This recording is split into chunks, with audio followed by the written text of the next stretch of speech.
We have a guest joining us in studio this half hour. Actually, he's pretty familiar with the studio. Steve Millington was here all of last week, filling in while I was away.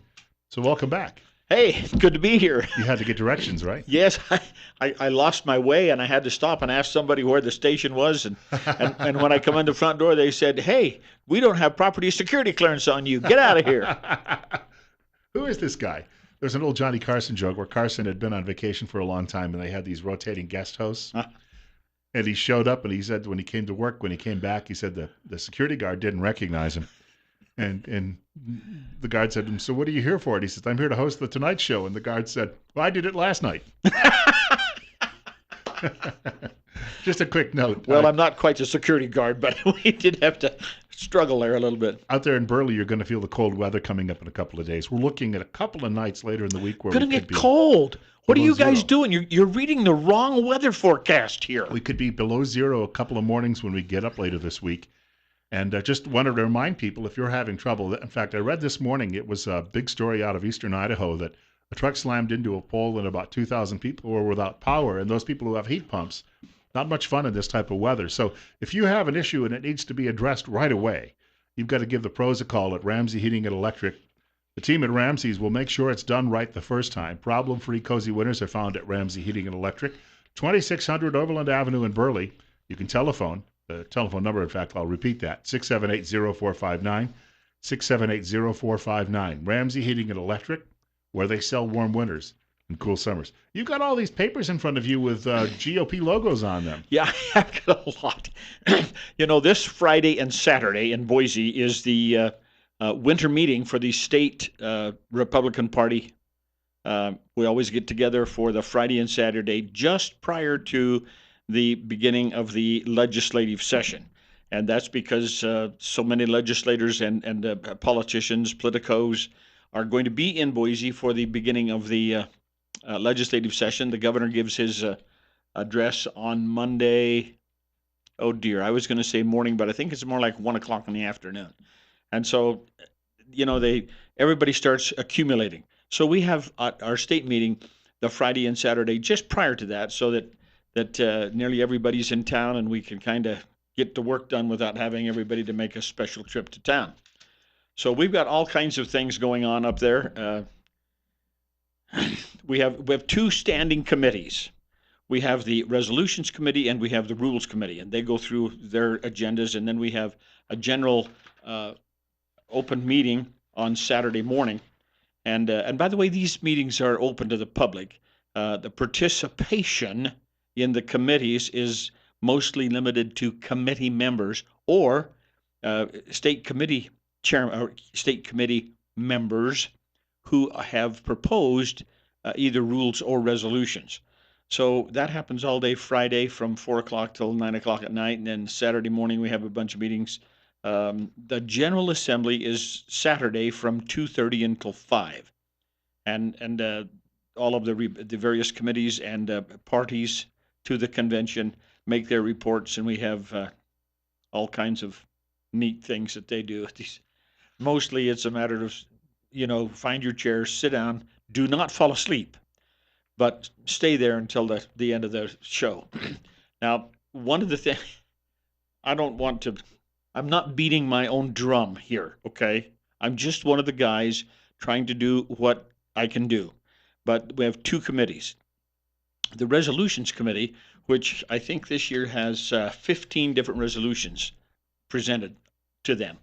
And they range everything from the Sunshine Law to how the legislators select their committee chairmans, and lots of anguish over how that's done. And it basically, the leader of each respective legislative body chooses their own committee chairs, clear on down to how should we handle public lands. That one never seems to go away.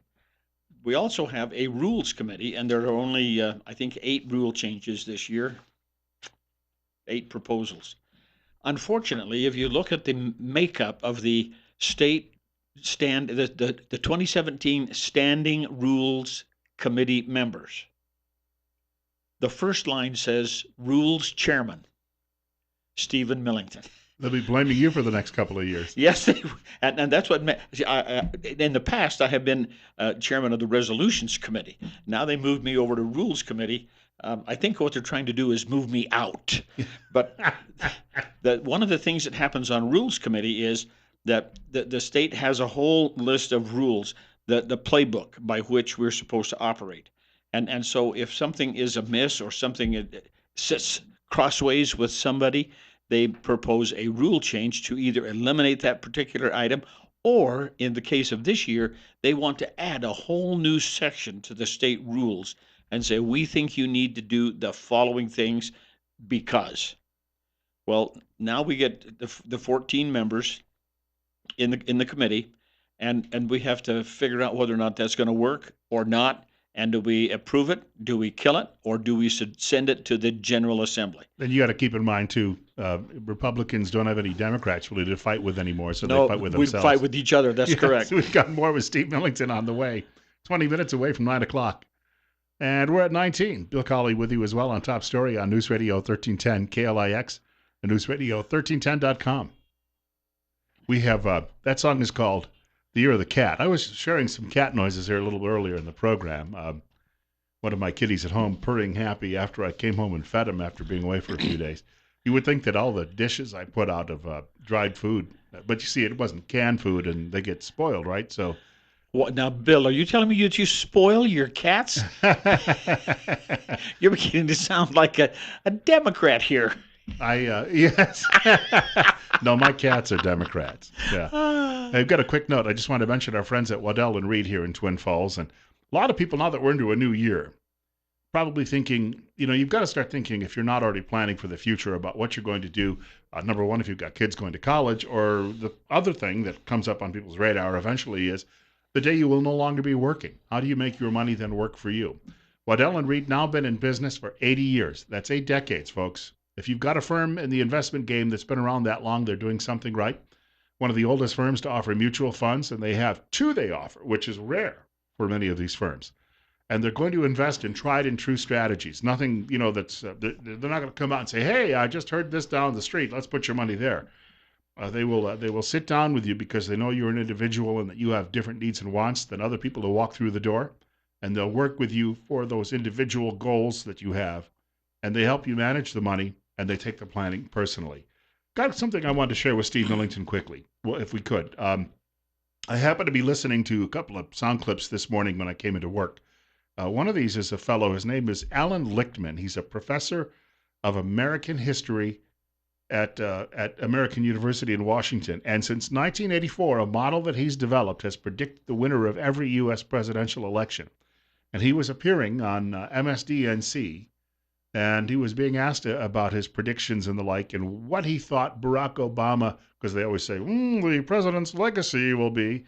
Take a listen to this for a moment. You not only have to be an innovator of policy, you have to be a party builder. And that's where Obama has fallen down. During the Obama years, the Republicans have played hardball, and Obama and the Democrats played wiffle ball. Obama came in.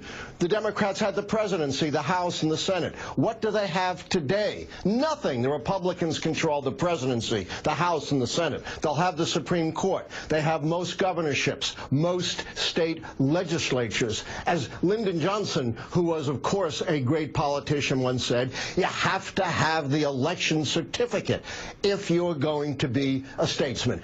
And that's why the Obama legacy is so divided and is going to be a subject of enormous controversy among my brethren, the historians, for a very long time to come. And I hope the Democrats will realize they've got to play hardball with the Republicans, or they're going to get rolled over and over and over again. And they can't simply follow the mantra, we're going to work with Donald Trump, because nothing Donald Trump wants to do is in the interest of the Democrats.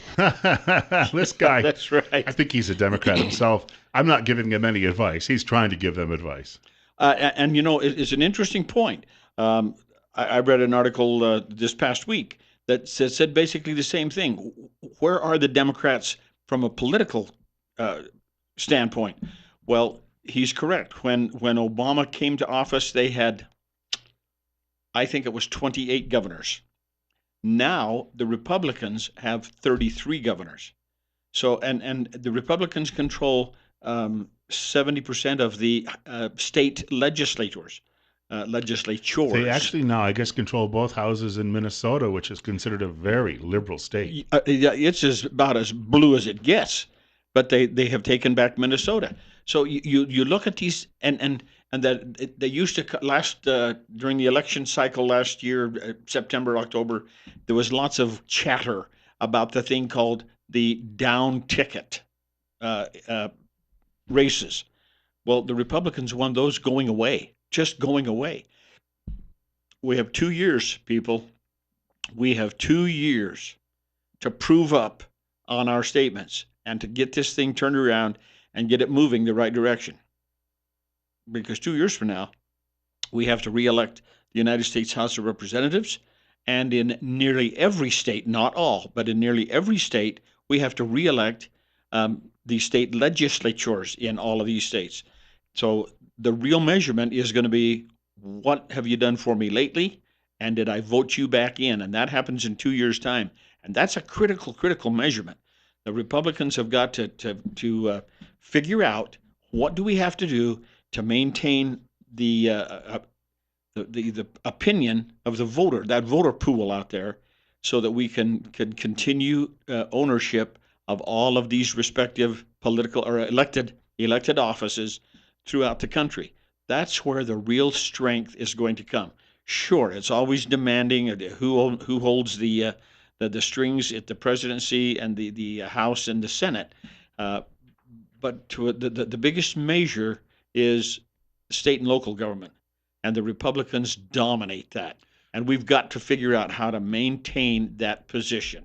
Now, you got 2 years, as you pointed out, a 2-year window. Yep. And you have more contact, obviously, with our congressional delegation than I do, just because of your position. I mean, well, they're occasionally on the phone with me on the program, Uh-huh. but you see them at various functions and meetings and the like. They must understand, too, that they've got to strike while the iron is hot, because if they don't, the public mood is in such a nasty point that they'll just turn around and keep throwing people out as long as this goes on. And I think that your term, they'll throw the people out. That's exactly what happened in this past election. So many people were just disgusted with politics as usual, with the quote swamp, with the elitists, and then the promise that Trump made and inferred was that we're going to get rid of these guys. We're going to clean the slate. We're going to drain the swamp. And so it becomes really crucial that we show some very positive progress in doing that very thing. Otherwise, the people are going to say, you lied to us. We're going to start over. We're going to change the rules and do it again. And I wonder, excuse me for interrupting, and I wonder in the back of my mind, do you think that maybe the voting populace is beginning to say, wait a minute, if I don't like it, I'm the guy who can change it, and I can do that at the ballot box. And we'll have this, if you're performing and you're meeting the expectations and accomplishing what you said you were going to do, they'll give you another chance. But if you're not, I wonder if we haven't developed a mentality, an attitude where we're going to throw you out and find somebody else. It's 8:49, and Steve Millington is our studio guest. He's the chairman of the Twin Falls County Republican Party. Bill Colley with you as well, and right now we have 17, News Radio 1310, KLIX, and newsradio1310.com. A lot of people, I saw this story last week. I don't know where I was. I was in a hotel room somewhere, I guess, watching television, and there was a discussion going on about the first-time voters who came out this last year. And people who hadn't voted, some of them ever in their lives, or 30 years they hadn't voted, and they were driven by conditions to do it. Now if that continues, that trend continues, because let's face it, there are people in politics who'd like to depress the voter turnout.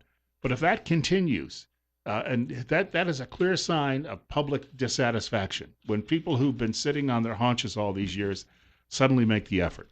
Well, and more than in the recent past, say like since 1980, the people have felt like that they did have a real chance to make a change. And you and I have had this conversation for 18 months. When Trump first got into this process 18 months ago, we looked at each other and said, "Oh, you got to be kidding me! That this guy hasn't got a snowball's chance on a hot summer day." Well, guess what? He's going to be the new president.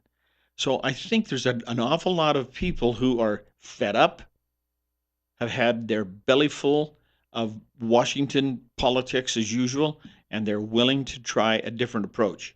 And that's why I maintain we've got 2 years as Republicans, we got 2 years to prove up on our position and make sure that we've got people's attention. This flips it all on its head where people have for years said, well, my vote doesn't really make a difference. It made a difference in the primaries, and it made a difference in the general election. And that's why we have a surprise going into the Oval Office. We do. If somebody had made the bet 3 years ago, 4 years ago, on Donald Trump, I think you could have got 1,000 to 1 odds. And if you had a few bucks on that deal, you could have looked real smart now. When he was criticizing General Motors on Twitter the last couple of days, GM stock dropped. That's become a common thing. Yeah. And I was sharing with you during the break, Washington Examiner, Jackie Klimas, I believe is her name, writes today that Trump, his tweets, are embarrassing the lobbyists who have been behind closed doors, rigging the game in some cases, and that they no longer can do that. So now they've realized they have to sell it to the public as well as to the politicians. And that's an interesting point, because they have kind of had this cloak and dagger backroom mentality where they just kind of hang out with the guys and push this particular issue or point or position and push this one and the media just let them get away with it because they were all playing on the same team, kinda. And now all of a sudden we've got somebody else shows up, and number one, he is bypassing the mainstream media to a very large extent, and people they're liking it. They're liking it. We get somebody who can talk to us here now. Speaking of talking to us, telephone number 736-0300. We have a caller with us on KLIX. You're on the air with Steve Millington and Bill Colley. Good morning. I'll tell you, the thing that concerns many of us is that the legislature is going to meet, and there's going to be another big push for the Idaho to call for a constitutional convention, an Article 5 constitutional convention. And, it just seems like you can lead a horse to water, but you can't make him drink. The evidence is so clear that it would be dangerous to do this, and yet there's such big money coming in to push this. John Kasich came in here and everything was quieted down. All of a sudden he came in here with the Conference of States groups and pushed for the con, and it was just by a single vote, Idaho voted it down in committee. And but I'd like Steve to comment about this because I'll tell you what, I'm going to squeeze in another caller first, though, and then we can get back to that in just a moment. We are in unique political times, and I think we can squeeze both in here. I hope so, yep. Next caller, you're on the air on KLIX. Yes, I was calling about your views on the United Nations. What we need in the legislature right now in the state of Idaho is to pass a law, full registration for every UN operative in the state of Idaho. Now, this would cover everything from the refugee programs to the schools to the public lands and all their operations going on here. They all have to be reviewed by the Attorney General's office to see if they comply with state law. Charge them $5,000 each for a permit to operate in the state of Idaho, and this will fund about 2 or 3 dozen new attorneys in the Attorney General's office to review these programs. And I'll tell you why this is such a big thing. Blaine County is UN Central, okay? UN Command Central up there. Okay, county operations, city operations, school operations. Haley got voted. The number 10 is. Well, tell you what, we're down to about 5 minutes. I want to let Steve respond to both points. Number one, we'll start with the the Constitutional Convention, and then we'll move to the UN and his idea about actually putting a tax on the UN lobbyists. Now, let's go to the Constitutional Convention quickly. There has that issue never seems to go away, and in fact, resolution number 12, proposed for discussion on Friday in Boise, is that we Idaho get on board and call for a limited Article 5 convention of proposed amendments to two topics. Imposing fiscal restraints on the federal government, in other words, give me a balanced budget, and number two, term limits. And my guess is that may pass now keep in mind that the resolutions are a non-binding opinion, and we can pass that on to the legislature and say, please consider this issue. The state central committee says we want to do it. It was also proposed 6 months ago when I was chairman of the resolutions committee. It failed to make it out of committee, so I question whether or not it will make it out of committee this time as well. Mark Levine says we can put together a limited constitutional convention. In other words, the agenda can be predetermined.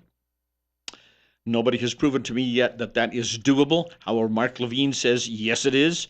I probably need to spend more time on his website and figure out what his criteria is. So I'm real concerned about a constitutional convention. We could throw the thing wide open and have a wreck. About 90 seconds to go. Okay, Other topic. the other UN topic. Operating in Idaho. Our caller makes an interesting point. I don't believe that hardly any of us really understand the extent to how far the tentacles of the United Nations have crept into all of these various things. Just go down the list. I had frankly, that was a kind of a new idea to me. I had not heard that before. It's one that I think bears some consideration, and that is if you are in fact participating, lobbying, or proposing UN objectives, register with the Secretary of State as a registered lobbyist. Now, in the state of Idaho, we use lobbyists a lot. And so there is a process by which they have to register with the Secretary of State's office, I think, not the Attorney General's, but the Secretary of State. I don't care which one gets it. But I don't think they are required to do that. The lobbyist law is that if you're lobbying legislators, not if you're lobbying any of the other entities or departments of government. And so I think the caller it hits a very interesting point. That would be fascinating to consider and watch. I don't know that necessarily we need to fund any more people in government, but the notion that we could bring in a little extra cash on this. Well, and maybe if we charge them a high enough fee, they would all go away. I don't think that really is going to be sustainable, but it's to be hoped that maybe we could drive them out of here. They're not coming for the skiing? No, they're not coming for skiing. I'm sorry about that. Plenty of that in Switzerland at their headquarters there. Well, we've got a break coming up for news at 9 o'clock from Fox. Steve Millington, thank you again for being here last week. And we'll see you welcome. Next week. Yes, I'll be back. Thank you. And we do want to mention one more hour of Top Story is just ahead with Bill Colley on News Radio 1310, KLIX, and newsradio1310.com. There is a group operating here in Idaho that is trying to ban abortion across the state. This could become a test case nationally. We'll have more on that in the upcoming hour right here on KLIX.